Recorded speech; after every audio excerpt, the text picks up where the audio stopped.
Assalamu alaikum. Our lecture today about operative gynecology by Dr. Raghad Abdul-Haleem.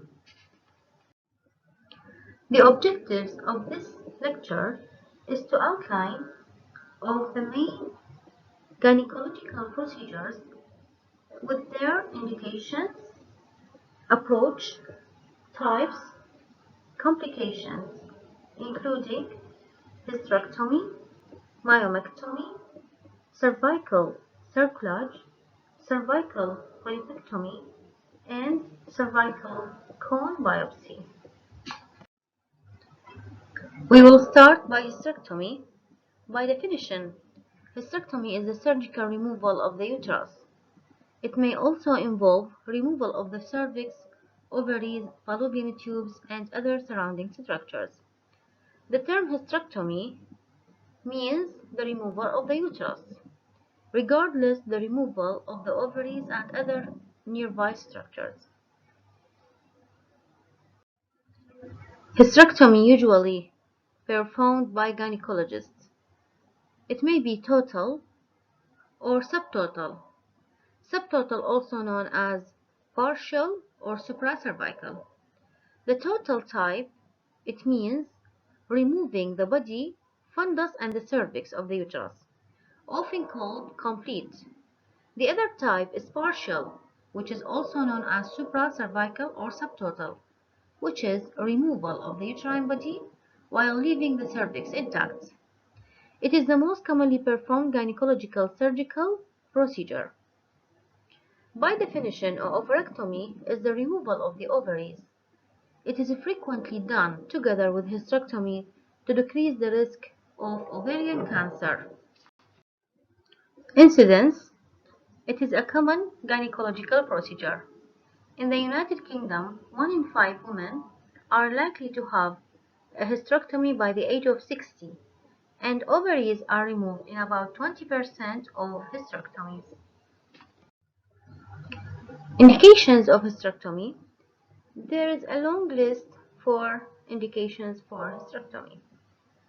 We will start by certain types of reproductive system cancers like uterine, cervical, ovarian, or endometrial cancer, or tumors including uterine fibroids that do not respond to more conservative treatment options. Other indication is severe and intractable endometriosis and/or adenomyosis after pharmaceutical or other surgical options have been exhausted. Other is chronic pelvic pain after pharmaceutical or other surgical option have been exhausted. Other indication is postpartum to remove either a severe case of placenta previa, a placenta that has been either formed over or inside the birth canal, or placenta accreta, which is a placenta that has grown into and through the wall of the uterus to attach itself to other organs, as well as a last resort in case of excessive obstetrical hemorrhage. Other indication is severe forms of vaginal prolapse, or it is done as a prophylaxis against certain reproductive system cancers, especially if there is a strong family history of reproductive system cancers, especially in breast cancer in conjunction with BRCA1 or BRCA2 mutation, or as part of recovery from such cancers. Also, it is indicated as part of overall gender transition for trans men, or it is used in severe developmental disabilities, though this treatment is controversial at best, and specific cases of sterilization due to developmental disabilities. And there are many other indications for hysterectomy. Types. As I said, hysterectomy in the literal sense of the word means merely removal of the uterus. However, other organs such as ovaries, fallopian tubes, and the cervix are very frequently removed as part of the surgery. There are three types of hysterectomy. radical hysterectomy, total hysterectomy, or subtotal hysterectomy.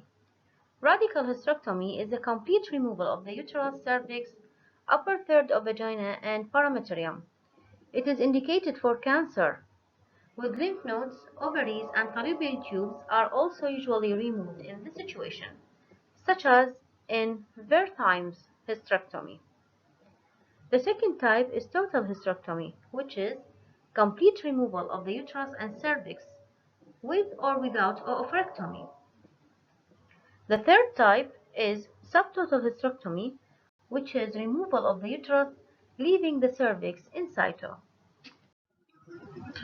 As I said, in supracervical or subtotal hysterectomy, the cervix is left in situ, so it does not eliminate the possibility of having cervical cancer, since the cervix itself is left intact and may be contraindicated in women with increased risk of this cancer.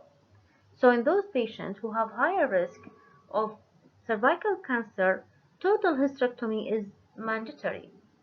So those patients with supracervical or subtotal hysterectomy, regular pap smears to check for cervical dysplasia or cancer are still needed after subtotal hysterectomy. This figure showing the types of hysterectomy and types of skin incision that is used with hysterectomy. The types of hysterectomy, including the upper one, is total hysterectomy. You can see in figure A, there is a total hysterectomy with right salpingo-oophorectomy. In figure B, there is total hysterectomy with bilateral salpingo-oophorectomy. While in the lower figure is the radical hysterectomy. This will involve the removal of the uterus, cervix, upper third of vagina, both tubes and ovaries, and parametrium. It means nearby tissue. You can see the types of skin incision, whereas the finished tear incision is done for a simple hysterectomy operation, while on the vertical incision is used in more complicated cases when we are suspect to have a cancer, or when there is adhesions or other uh, pelvic or intra-abdominal uh, pathologies associated with hysterectomy. Regarding the technique of hysterectomy, hysterectomy can be divided into abdominal hysterectomy, vaginal hysterectomy, laparoscopic assisted vaginal hysterectomy, total laparoscopic hysterectomy, or supracervical laparoscopic hysterectomy. Abdominal hysterectomy is done via laparotomy, which is abdominal incision, not to be confused with laparoscopy. The incision is used as a finished tear incision through the abdominal wall, usually above the pubic bone, as close to the upper hairline of the individual's lower pelvis. This incision is similar to that of cesarean section. This technique allows doctors the greatest access to their reproductive structures and is normally done for removal of the entire reproductive complex. The recovery time for an open hysterectomy is about 4 to 6 weeks, and sometimes longer, due to the need to cut through the abdominal wall. Historically, the biggest problem with this technique were infections, but infection rates are well controlled and not a major concern in modern medical practice. An open hysterectomy provides the most effective way to explore the abdominal cavity and perform complicated surgeries, especially when it is associated with carcinoma or suspected carcinoma. Vaginal hysterectomy. Vaginal hysterectomy is performed entirely through the vaginal canal and has a clear advantage over abdominal surgery, such as fewer complications, shorter hospital stays, and shorter healing time. Although this is better than abdominal hysterectomy, but abdominal hysterectomy, the most common method, is used in cases such as after cesarean delivery, when the indication is cancer, or when complications are expected or surgical exploration is required. Laparoscopic assisted vaginal hysterectomy. With the development of the laparoscopic techniques in the 1970s to 1980s, the laparoscopic assisted vaginal hysterectomy has gained great popularity among gynecologists because compared with the abdominal procedure, it is less invasive and the postoperative recovery time is much faster. It also allows better exploration and slightly more complicated surgeries than vaginal procedure. So, laparoscopic assisted vaginal hysterectomy begins with laparoscopy and is completed such that the final removal of the uterus with or without removing the ovaries is via the vaginal canal. Thus, it is also a total hysterectomy. It means the cervix must be removed with the uterus. Laparoscopic assisted supracervical hysterectomy. The laparoscopic assisted supracervical hysterectomy was later developed to remove the uterus without removing the cervix using a morcellator, which cuts the uterus into small pieces that can be removed from the abdominal cavity via the laparoscopic ports. Total laparoscopic hysterectomy. It is performed solely through the laparoscopes in the abdomen, starting at the top of the uterus, typically with a uterine manipulator. The entire uterus is disconnected from its attachments using long, thin instruments through the ports. Then, all tissue to be removed is passed through the small abdominal incisions. Adverse effects and complications of hysterectomy. It is like any other surgery, certain risks and side effects present, including risk of general anesthesia, deep vein thrombosis, and pulmonary embolism. Mortality and surgical risks. Short-term mortality within 40 days of surgery is usually reported in the range of 1 to 6 cases per 1,000 when performed for benign causes. The mortality rate is several times higher when performed in patients that are pregnant or who have cancer or other complications. Injury to adjacent organs, bladder injury, bowel injury, urethral injury is not uncommon and can range from 2.2% to 3% depending on whether the modality is abdominal, laparoscopic, or vaginal. The injury usually occurs in the distal ureter close to the infundibulopelvic ligament or as a ureter crosses below the uterine artery, because it passes below the uterine artery at the level of the uterine artery, often from blind clamping and ligature placement to control hemorrhage. So this can occur in cases when the anatomy is distorted, like in cases of severe adhesion, or when we have severe bleeding, or in emergency cases, like in cases of placenta previa, placenta accreta, or can be increased. This risk is increased with use of laparoscope or by use of vaginal hysterectomy. Convalescence period is different between the types of hysterectomy. So the hospital stay is 3 to 5 days or more for the abdominal procedure, and between 2 to 3 days for vaginal or laparoscopically assisted vaginal procedures. Time for full recovery is very long and largely independent on the procedure that was used. Depending on the definition of full recovery, 3 to 12 months have been reported. Serious limitation in everyday activities are expected for a minimum of 4 months. Unintended oophorectomy and premature ovarian failure.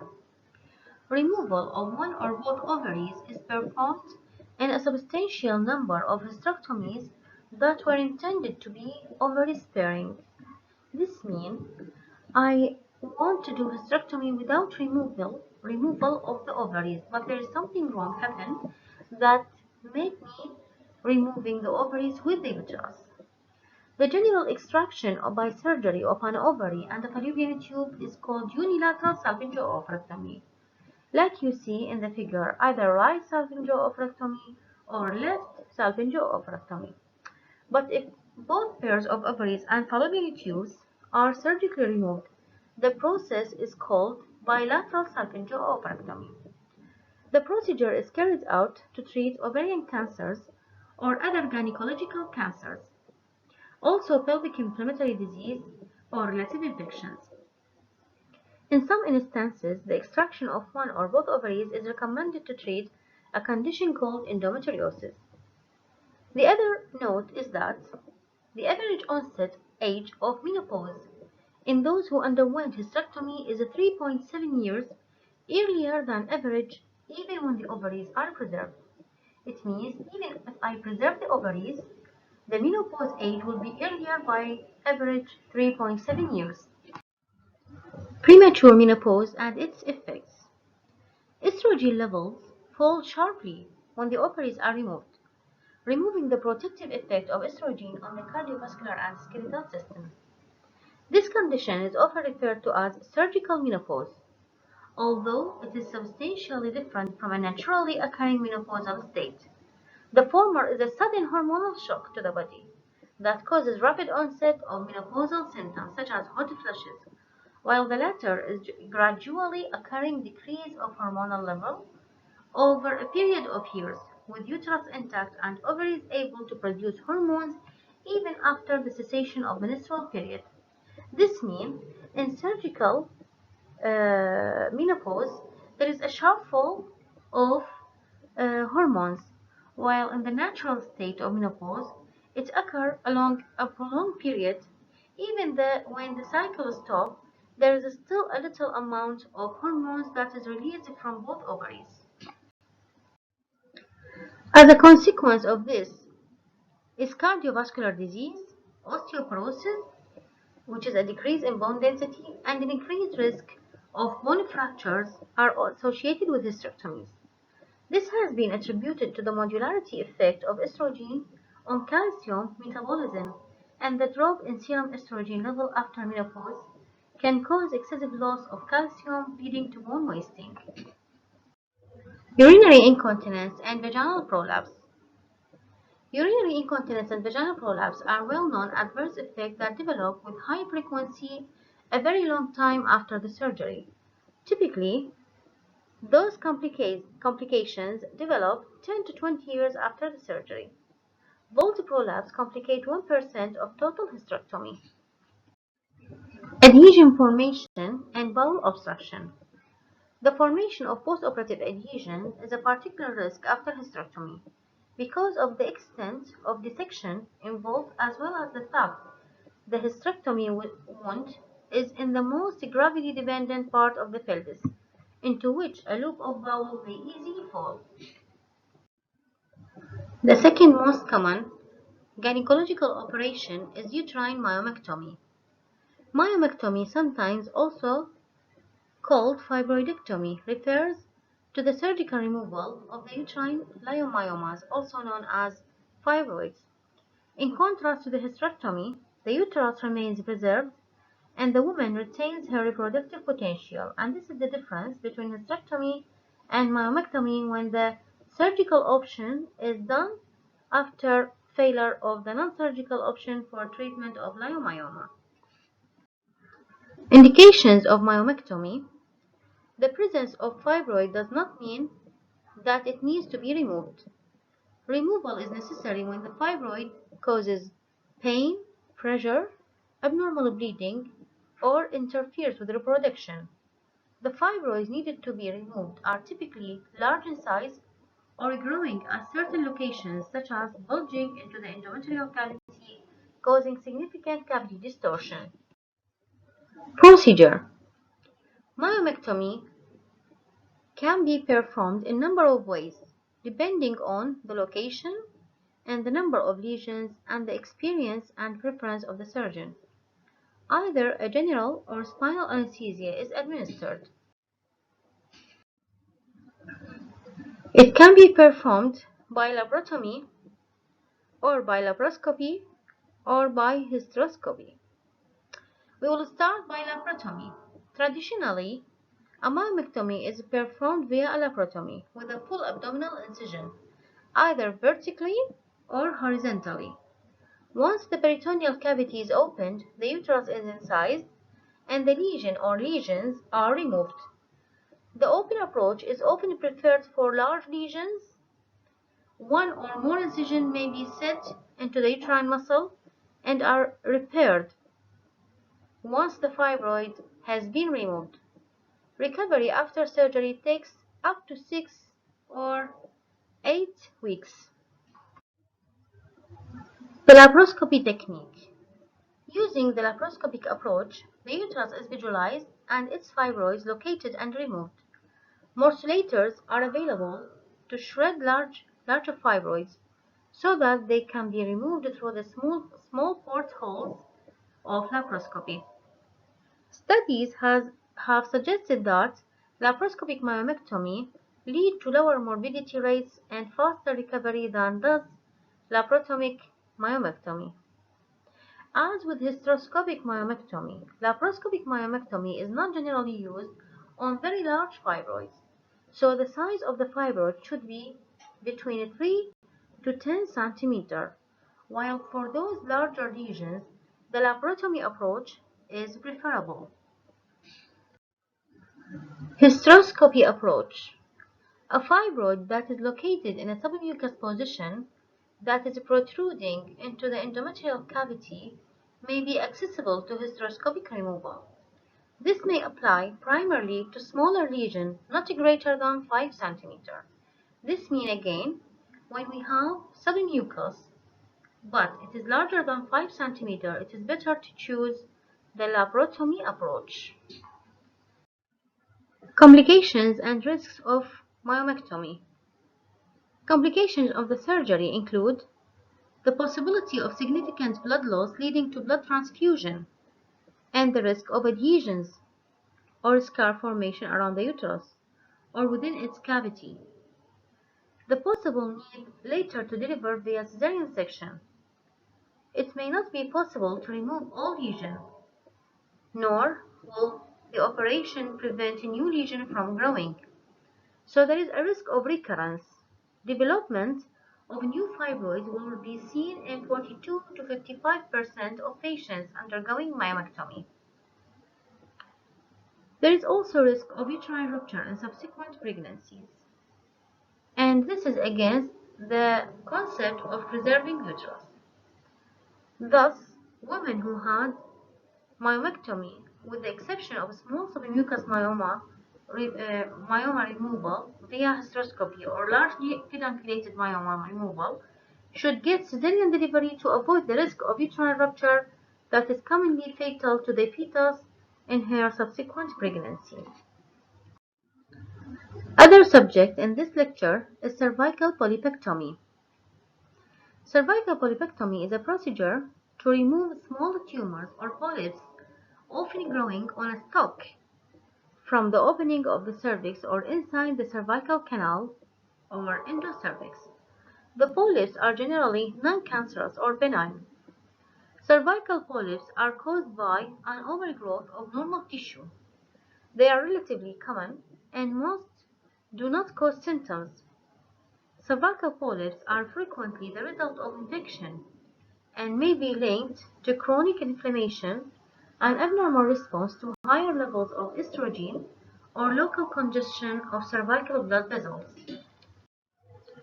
Reason for procedure.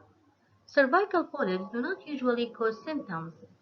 Some individuals may experience light bleeding or spotting caused by irritation from a tampon or sexual intercourse, which means postcoital bleeding. Polyps are generally removed because of this bleeding or to prevent additional further irritation and bleeding. Although most polyps are benign, all should be removed and examined, it means histopathologically, because cancerous or malignant changes may develop. Some cervical cancers first appear as polyps. This means that histopathology after removal of a polyp is mandatory. How a procedure is performed.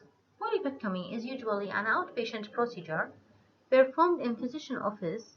It is generally painless, so no anesthesia is required. The woman lies on the examination table with her legs in the uh, in lithotomy position, the speculum then inserted into the vagina to hold it open To visualize the cervix. The cervix is cleaned using a vaginal swab soaked in an anesthetic or antiseptic solution. The polyp is grasped with a surgical clamp, twisted several times, and pulled until it is freed. The polyp is sent for microscopic examination or histopathology to rule out cancer. The base of the polyp is then removed by scraping it, often with a sharp surgical instrument or curette, or by using heat, cold, or chemicals to destroy the tissue, like in cauterization. If the polyp is large, or if it is attached by a broad base rather than a stalk, it may need to be cut off and wound stitched or sutured. This procedure may be done under local anesthesia in the hospital because of the possible risk of excessive bleeding or hemorrhage. If the cervix is soft, distended, or partially opened, and the polyp is large or not clearly visible, dilatation and curettage will be done. The cervical opening will be widened or dilated so that the cervical canal and uterus may be examined for other polyps. All removed polyps will be biopsied for the evidence of cancer.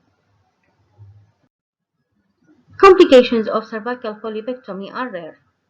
However, hemorrhage and infection can occur. Other subject is cone biopsy or conization for abnormal cervical cell changes. A cone biopsy is an extensive form of a cervical biopsy. It is called a cone biopsy because a cone-shaped wedge of tissue is removed from the cervix and examined under the microscope. A cone biopsy removes abnormal tissue that is high in the cervical canal. A small amount of normal tissue around the cone-shaped wedge of abnormal tissue is also removed, so that a margin free of abnormal cell is left in the cervix. This is very important to remove a margin free to be sure that all abnormal cells are removed. This figure shows the cone biopsy of the cervix. You can see the cone-like biopsy from the endocervix and ectocervix. How can we do cone biopsy?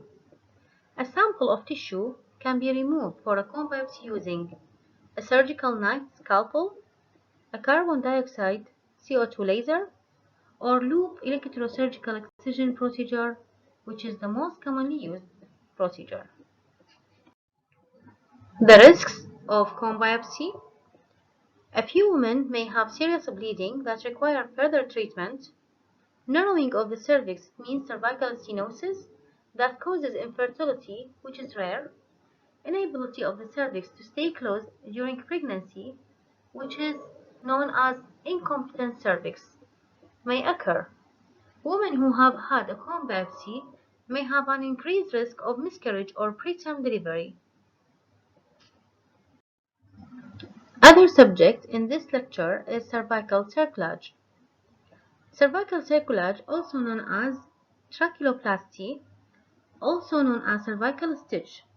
It is used for the treatment of cervical incompetence or insufficiency, a condition where the cervix has become slightly open and there is a risk of miscarriage because it may not remain closed throughout pregnancy. Usually, this treatment would be done in the second trimester of pregnancy for a woman who had either suffered from one or more miscarriages in the past or is carrying multiples. The treatment consists of strong suture being inserted into and around the cervix early in the pregnancy, usually between the weeks 12 to 14, and then removed towards the end of pregnancy when the greatest risk of miscarriage has passed. There are three types of cervical cerclage. We have the McDonald cerclage, a Schrutzkar cerclage, and an abdominal cerclage. In the first type, McDonald cerclage is essentially a first-ring stitch. The cervix stitching involves a band or suture at the upper part of the cervix, while the lower part has already started to efface. This cerclage is usually placed between 12-week and 14-week of pregnancy. The stitch is generally removed around the 37-week of gestation. The shoe-scar cerclage is very similar, but the sutures pass through the walls of the cervix, so they are not exposed. This type of cerclage is less common and technically more difficult than a McDonald one, and is thought, though not proven, to reduce the risk of infection, so it is not used nowadays.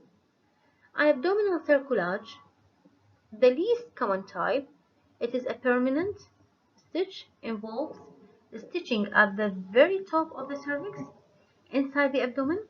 This is usually only done if the cervix is too short to attempt a standard cerclage, or if a vaginal cerclage has failed, or it is not possible. This figure showing the McDonald cerclage, you can see that the purse string suture is done around the cervix at the level of the internal os, and then it is tightened to keep the cervix closed. Risks of cerclage. While cerclage is generally a safe procedure, there are a number of potential complications that may arise during or after surgery. These include risks associated with regional or general anesthesia, premature labor, premature rupture of membranes, infection of the cervix, infection of the amniotic sac or chorioamnitis, cervical rupture. It means avulsion. This can occur in a circular avulsion of the cervix if labor starts before removal of the cervical cerclage. So if this occurs, there might be a circular avulsion of the cervix. Injury to the cervix or bladder. Other complication is bleeding or cervical dystocia with failure to dilate requiring cesarean section. Cervical dystocia occurs when there is a scarring of the cervix. This scar will prevent cervical dilatation in the subsequent pregnancy, which is known as cervical dystocia. Thank you very much for your listening. Goodbye.